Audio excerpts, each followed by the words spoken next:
اگرچہ اپنے اس خط میں تو مرزا صاحب نے دعوے کی تجویز کو بظاہر رد کیا اور ایک عاجزی کا اظہار کیا، لیکن معلوم ہوتا ہے کہ کچھ عرصے کے بعد حکیم نور الدین کی یہ تجویز انہیں پسند آئی اور بالآخر انہوں نے مسیح مسیح ہونے کا دعویٰ اور اعلان کر ہی دیا۔ سن 1891 میں مرزا صاحب کی کتاب فتح الاسلام شائع ہوئی، جس میں انہوں نے اعلان کیا کہ وہ مسیح مسیح اور مسیح موعود ہیں۔ سن 1891 ہی میں ان کی دو اور کتابیں یعنی توضیح مرام اور ازالہ اوہام شائع ہوتی ہیں، جن میں اسی دعوے کو بار بار دہرایا گیا۔ مسیح جو آنے والا تھا یہی مرزا ہے۔ مرزا صاحب نے تواتر سے یہ بات کہنا شروع کی کہ احادیث میں جن عیسیٰ ابن مریم کی پیش گوئی ہے وہ محض ایک استعارہ ہے۔ مرزا صاحب کے بقول عیسیٰ ابن مریم سے مراد ہے ایسا شخص جو ان کے مثل ہو، یعنی مسیح مسیح، اور مرزا صاحب کہتے ہیں وہ دراصل میں ہی ہوں۔ سو اس عاجز کو اور بزرگوں کی فطرتی مشابت سے علاوہ حضرت مسیح کی فطرت سے ایک خاص مشابت ہے، اور اسی فطرتی مشابت کی وجہ سے مسیح کے نام پر یہ عاجز بھیجا گیا۔ مرزا صاحب نے مسیح مسیح اور مسیح موعود کا دعویٰ تو کر دیا، لیکن اس کے ساتھ ہی کچھ مشکلات پیدا ہو گئیں۔ احادیث مبارکہ میں حضرت عیسیٰ علیہ السلام کی تشریف آوری کی کچھ تفصیلات بھی آئی ہیں۔ جب مرزا صاحب کی توجہ ان احادیث مبارکہ کی طرف دلائی گئی تو انہوں نے نہایت عجیب و غریب انداز میں ان احادیث مبارکہ کی تعویل شروع کر دی۔ حقیقت یہ ہے کہ اگر ان تعویلوں کو درست تسلیم کر لیا جائے تو تعبیر اور تشریح کے سارے قوانین تلپٹ ہو جائیں اور تعبیر کا فن ایک مذاق بن جائے۔ پہلا مسئلہ تو یہ درپیش آیا کہ حضرت عیسیٰ علیہ السلام کا نزول دمشق میں ہوگا، جبکہ مرزا صاحب قادیان میں ہیں۔ دمشق اور قادیان کے فرق کو ان پڑھ بھی جانتے ہیں۔ اب مرزا صاحب کی تعویل سنیے۔ پس واضح ہو کہ دمشق کے لفظ کی تعویل میں میرے پر من جانب اللہ یہ ظاہر کیا گیا ہے کہ اس جگہ ایسے قصبے کا نام دمشق رکھا گیا ہے جس میں ایسے لوگ رہتے ہیں جو یزید تبا اور یزید پلید کی عادات و خیالات کے پیرو ہیں، جن کے دلوں میں اللہ و رسول کی کچھ محبت نہیں اور احکام الہی کی کچھ عظمت نہیں۔ دمشق کا لفظ محض استعارہ کے طور پر استعمال کیا گیا ہے۔ تب اس نے مجھ سے کہا کہ یہ لوگ یزید التبا ہیں اور یہ قصبہ دمشق کے مشابہ ہے۔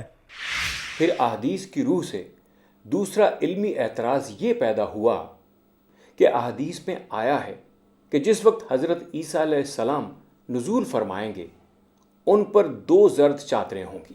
مرزا اس کے جواب میں کہتے ہیں، میں ایک دائماً مرد آدمی ہوں، اور وہ 2 زرد چادریں جن کے بارے میں حدیثوں میں ذکر آیا ہے کہ ان 2 چادروں میں مسیح نازل ہوں گے، وہ 2 زرد چادریں میرے شامل حال ہیں، جن کی تعبیر علم تعبیر رویا کی روح سے 2 بیماریاں ہیں۔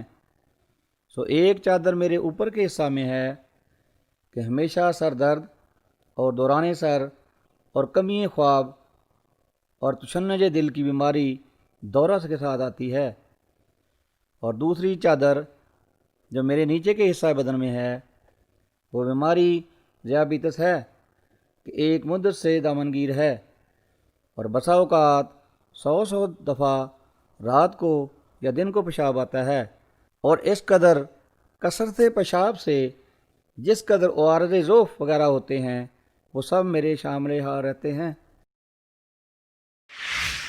تیسرا مسئلہ احادیث میں مذکور دمشق کا منارہ شرقی تھا، جس پر حضرت مسیح علیہ السلام کا نزول ہوگا۔ یہاں مرزا غلام احمد نے دمشق کے لفظ کی طرح اس کی تعویل کی زحمت برداشت کرنے کی بجائے یہی مناسب جانا کہ قادیان کے مشرقی حصے میں ایک مینار ہی تعمیر کر دیا جائے۔ انہوں نے سن 1900 میں اس بات کا فیصلہ کیا اور حسب معمول مینار کی تعمیر کے لیے چندہ شروع کر دیا، لوگوں کو ترغیب دی اور 1902 میں اس مینارے کا سنگ بنیاد بھی رکھ دیا۔ اگرچہ اس مینارے کی تکمیل ان کی زندگی میں نہ ہو سکی۔ پھر ایک مسئلہ یہ بھی تھا کہ احادیث میں جس مسیح علیہ السلام کی دوبارہ آمد کی اطلاع دی گئی ہے اس کے بارے میں تواتر کے ساتھ دو ٹوک لفظوں میں یہ تشریح کر دی گئی ہے کہ وہ وہی مسیح علیہ السلام ہوں گے جو حضرت مریم علیہ السلام کے بیٹے ہیں۔ مرزا صاحب نے شروع میں تو ان احادیث کی تعویل اس طرح کی کہ یہاں مسیح کا لفظ مجاز اور استعارہ ہے، نہ کہ حقیقی معنوں میں، لیکن اس تشریح سے لگتا ہے کہ وہ خود بھی مطمئن نہ ہوئے، کیونکہ حقائق تو بہرحال یہی تھے کہ وہ چراغ بی بی کے بیٹے ہیں، نہ کہ حضرت مریم علیہ السلام کے۔ چنانچہ اپنی کتاب کشتی نوح میں لکھتے ہیں، گو خدا نے براہین احمدیہ کے تیسرے حصہ میں میرا نام مریم رکھا، پھر 2 برس تک صفت مریمیت میں نے پرورش پائی اور پردہ میں نشو و نما پاتا رہا۔ پھر جب اس پر 2 برس گزر گئے تو مریم کی طرح عیسیٰ کی روح مجھ میں نفخ کی گئی اور استعارہ کے رنگ میں مجھے حاملہ ٹھہرایا گیا، اور آخر کئی مہینے کے بعد، جو 10 مہینے سے زیادہ نہیں، بدریہ الہام کے مجھے مریم سے عیسیٰ بنایا گیا، بس اس طور سے میں ابن مریم ٹھہرا۔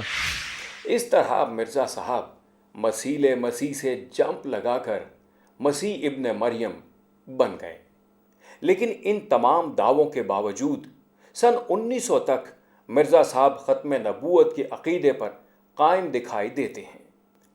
وہ صاف لفظوں میں لکھتے ہیں، ہمیں محمد کے بعد کسی نبی کی حاجت نہیں، بھلا یہ مجھ سے ہو سکتا ہے کہ نبوت کا دعویٰ کر کے کافر بنوں؟ اگرچہ نبی اور رسول بننے کی طرف مرزا صاحب کا میلان سن 1900 سے پہلے بھی ملتا ہے، لیکن ساتھ ہی وہ یہ وضاحت بھی کر دیتے ہیں کہ یہ الفاظ وہ استعارے کے طور پر استعمال کر رہے ہیں، نہ کہ شرعی اصطلاح کے طور پر۔ سن 1900 میں مرزا صاحب نے اپنے خاص مریدوں کے سامنے اپنے آپ کو نبی کہنا شروع کیا۔ مرزا صاحب کی زندگی کے غیر جانبدار مطالعے سے یہ پتہ چلتا ہے کہ ان کے اعلانات اور دعووں میں ایک تدریج ہے، وہ ایک منصوبے کے تحت آگے بڑھ رہے تھے۔ مناظر اسلام سے خدا کا رسول بننے کے اس سفر میں وہ اطمینان کر لینا چاہتے تھے کہ کیا لوگوں کی عقیدت اس درجے تک پہنچ گئی ہے کہ وہ ان کے نئے دعوے کو قبول کر سکیں۔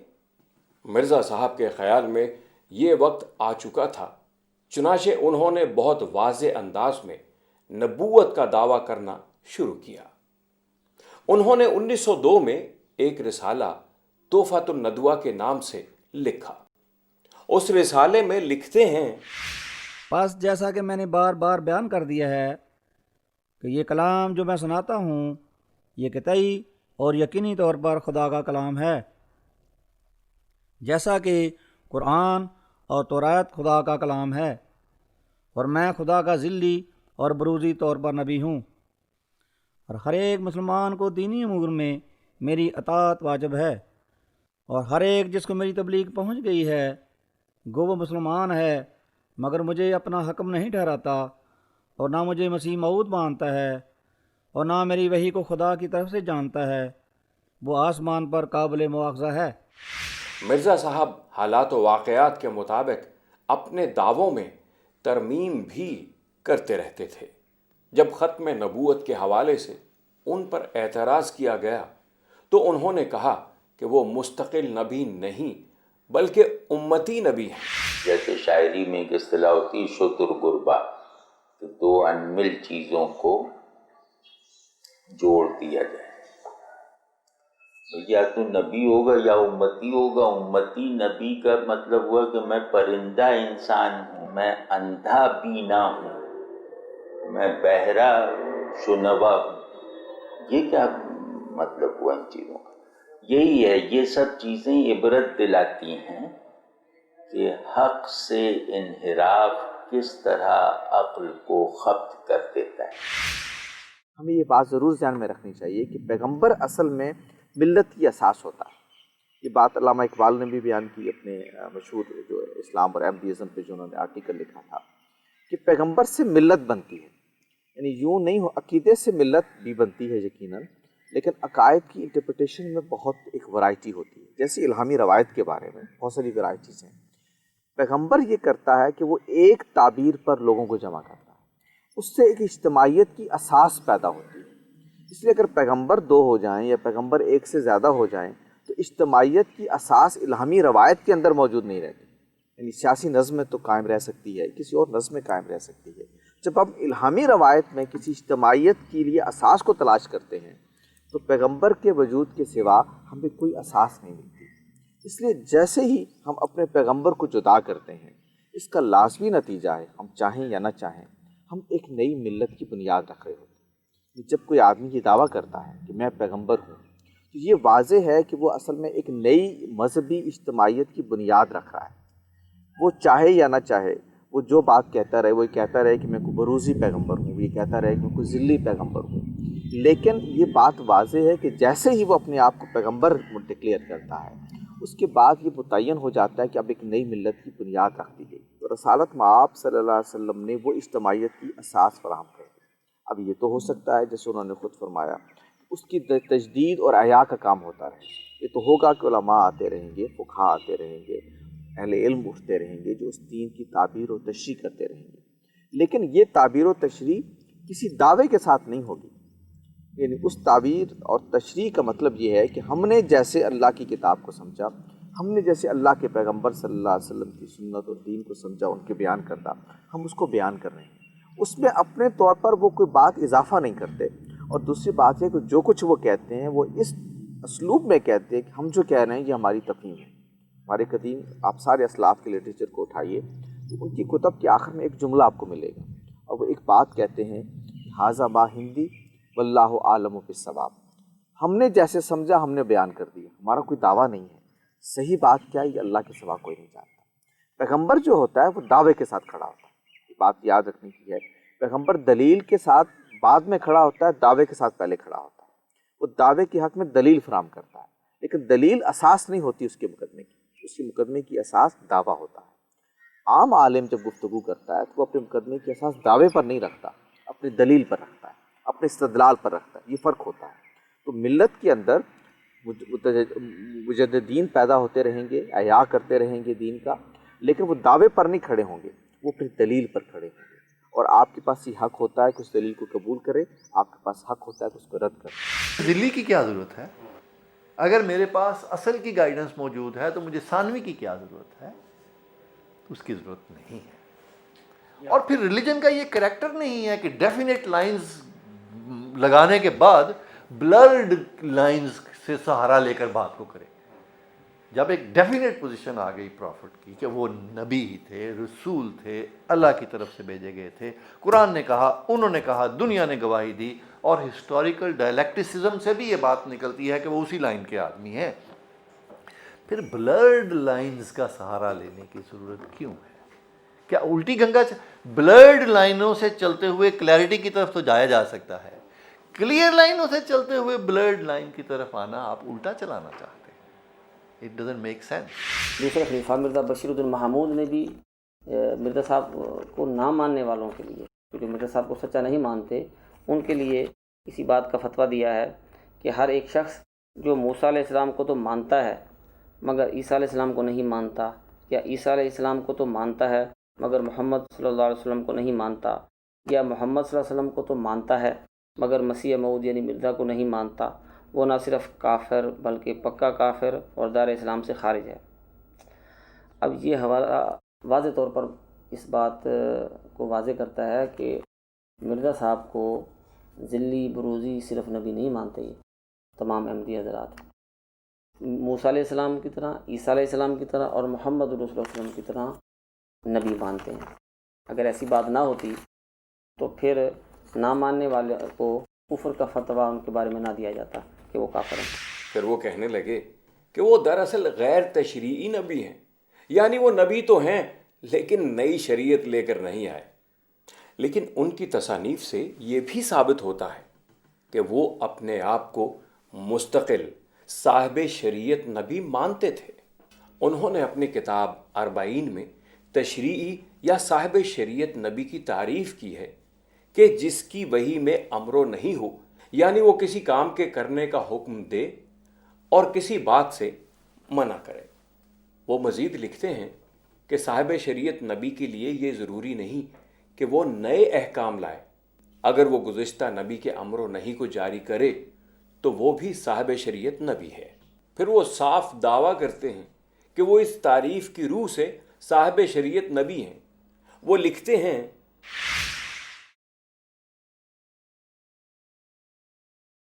ما سوا اس کے یہ بھی تو سمجھو کہ شریعت کیا چیز ہے۔ جس نے اپنی وحی کے ذریعے سے چند امروں نہیں بیان کیے اور اپنی امت کے لیے ایک قانون مقرر کیا، وہی صاحب شریعت ہو گیا۔ بس اس تعریف کی روح سے بھی ہمارے مخالف ملزم ہیں، کیونکہ میری وحی میں امر بھی ہیں اور نہیں بھی۔ چنانچہ جہاد جیسے منصوص قرآنی حکم اور جس کے متعلق حدیث ہے الجہاد ماضٍ الی یوم القیامہ کی ممانعت کرنا اور اس کو منسوخ قرار دینا اس بات کا ثبوت ہے کہ وہ اپنے آپ کو مستقل صاحب شریعت نبی سمجھتے تھے۔ ایک سامنے کی بات ہے کہ اصول کی تنسیخ وہیں سے ہوگی جہاں سے اصول بتایا گیا ہے، یعنی قرآن کا ناسخ غیر قرآن نہیں ہو سکتا۔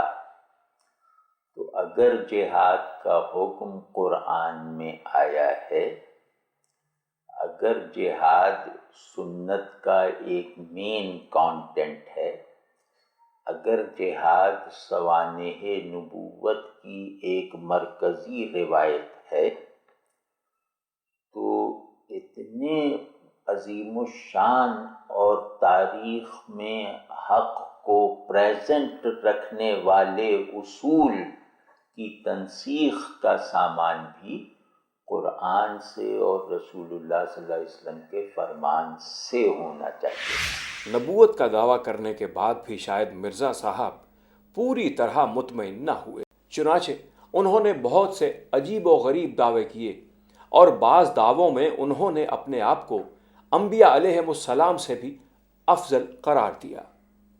دل تھام کر ملاحظہ کیجیے۔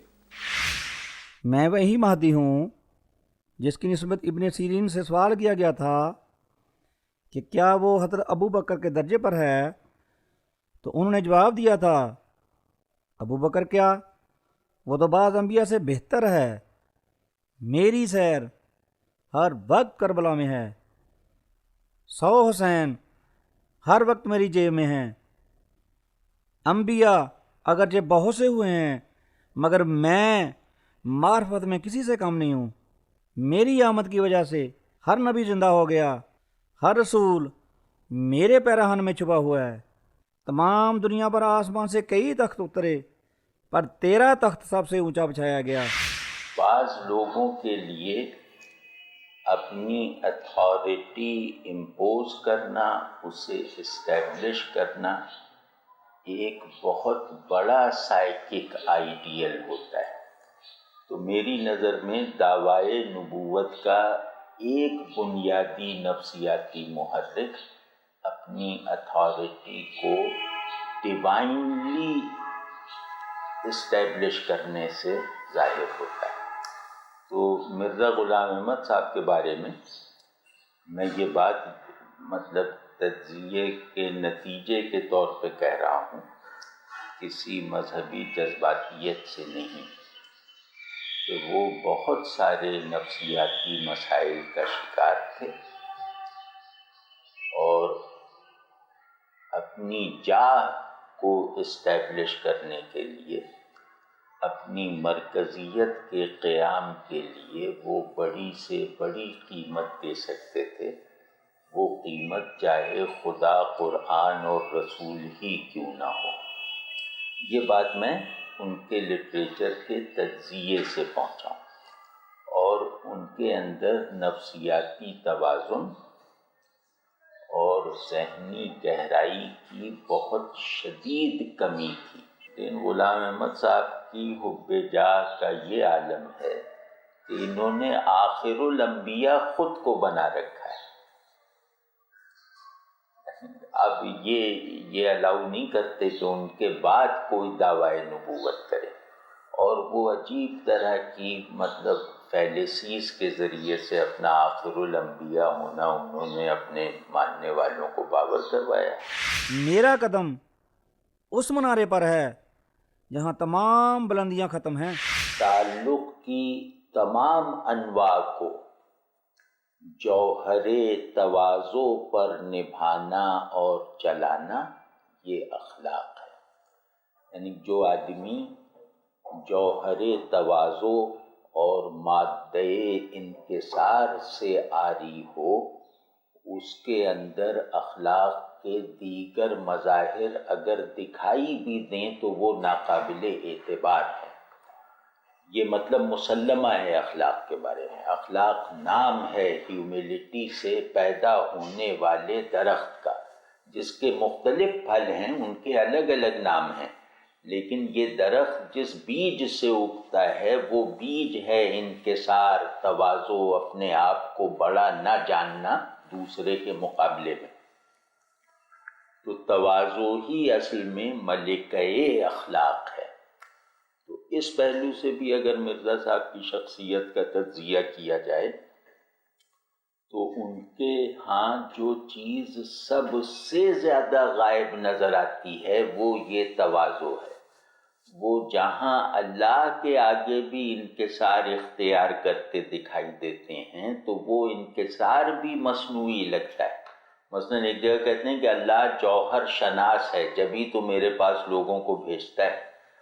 تو اللہ کو جوہر شناس کہنا، اللہ کو بہت ہی ابتدائی درجے پر جاننے اور ماننے والے کی زبان سے نہیں نکل سکتا۔ یا تو وہ جوہر شناس کی ترکیب کا مطلب نہیں جانتا، اور یا وہ اللہ کو نہیں جانتا۔ اس طرح کے بہت سارے بلنڈرز ان میں بھرے ہوئے ہیں۔ اس کے لیے چاند کا گرہن ظاہر ہوا، اور میرے لیے چاند اور سورج دونوں کا۔ اب کیا تو انکار کرے گا؟ اگر تو نہ ہوتا تو میں زمین اور آسمان کو پیدا ہی نہ کرتا۔ میں آدم ہوں، میں شیس ہوں، میں نوح ہوں، میں ابراہیم ہوں، میں اسحاق ہوں، میں اسماعیل ہوں، میں یعقوب ہوں، میں یوسف ہوں، میں موسیٰ ہوں، میں داؤد ہوں، میں عیسیٰ ہوں، اور آن حضرت کے نام کا مظہر عتم ہوں، یعنی ذلی طور پر میں محمد اور احمد ہوں، میں زندہ علی ہوں۔ خدا تعالیٰ نے میرا نام ذوالقرنین بھی رکھا ہے۔ خدا نے بار بار میرے پر ظاہر کیا ہے کہ جو کرشن آخری زمانہ میں ظاہر ہونے والا تھا وہ تو ہی ہے، آریوں کا بادشاہ۔ میں حجر اسود ہوں۔ خدا نے اپنے الہام میں میرا نام بیت اللہ بھی رکھا ہے۔ خدا نے مجھ سے فرمایا، اے مرزا، خدا تیرے ساتھ ہے، تو جہاں کھڑا ہوتا ہے خدا بھی وہاں کھڑا ہوتا ہے۔ میں نے خواب میں دیکھا کہ میں خدا ہوں، اور میں نے یقین کر لیا کہ وہ میں ہی ہوں۔ میرے خیال میں ان دعووں کے نفسیاتی محرکات زیادہ ہیں۔ رسول اللہ صلی اللہ علیہ وسلم کے بعد جو مدعیان نبوت پیدا ہوئے،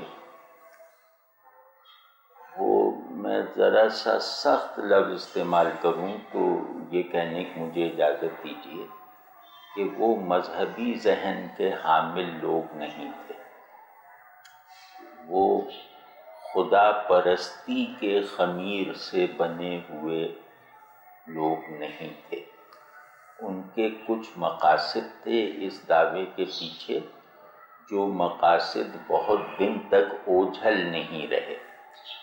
تو وہ مقاصد یعنی ذاتی مقاصد تھے، اور دوسرے یہ کہ اس کا محرک نفسیاتی ہوتا ہے، اس کا محرک علمی نہیں تھا، روحانی نہیں تھا، دینی نہیں تھا۔ یہ تو ہو سکتا ہے کوئی آدمی دینیات میں غلطی کر جائے، اس دین کو سنجیدگی اور سچائی سے مانتے ہوئے بھی وہ غلطی کر جائے، اور وہ غلطی بڑی بھی ہو سکتی، چھوٹی بھی ہو سکتی ہے، لیکن اس دینی روایت میں چلنے کا دعویٰ رکھنے والے کسی شخص کے ذہن میں اس غلط فہمی کا، اس کے ارادے میں اس غلط روی کا، اس کی طبیعت میں اس غلط خواہی کا سرے سے کوئی امکان ہی نہیں ہے کہ رسول اللہ صلی اللہ علیہ وسلم ہر لحاظ سے آخری نبی نہیں تھے۔ یعنی آپ صلی اللہ علیہ وسلم کا آخری نبی ہونا